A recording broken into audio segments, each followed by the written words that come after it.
Posible daw na umabot sa 1,000 tauhan ng Bureau of Fire Protection ang kakasuhan dahil sa hindi pagsusuot ng body cameras.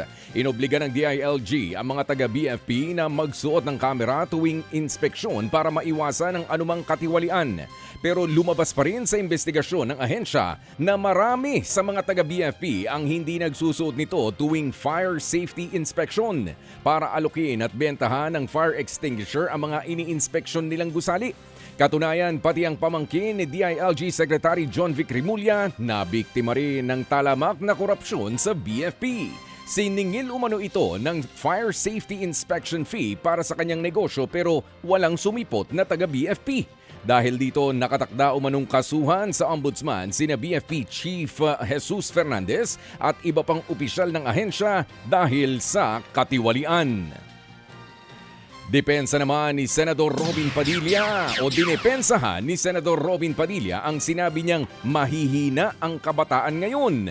Sa kanyang pahayag, galing daw sa mga datos mula sa mga progresibong bansa at World Health Organization ang sinabi niya tungkol sa mahihinang kabataan. Sabi pa ni Padilla sa publiko, umaksyon na lang daw at huwag siyang pag-usapan kung gusto talagang makatulong sa problema.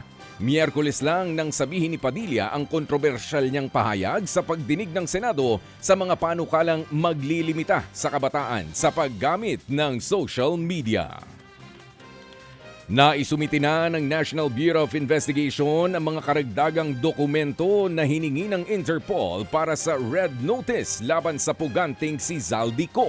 Ayon sa NBI, isinumiti nila ang mga karagdagang papeles noong Pebrero 11 mula sa Department of Justice, Ombudsman at Sandigan Bayan.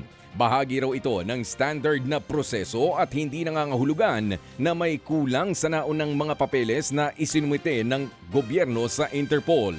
Sa ngayon, patuloy pa ang pakikipag-ugnayan ng NBI sa ibang bansa para matukoy ang kinaroroonan niko. Mga kapatid, brothers and sisters, saan ka pa? Dito na tayo sa totoo.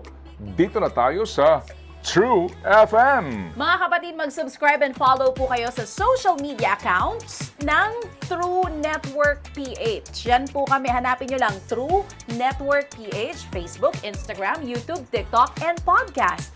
Mapa Apple or Spotify man yan, mahahanap nyo kami. Lahat ng mga napapanood at napapakinggan nyo po sa programa, nasa social media accounts namin yan. So paano mga kapatid? See you sa social media!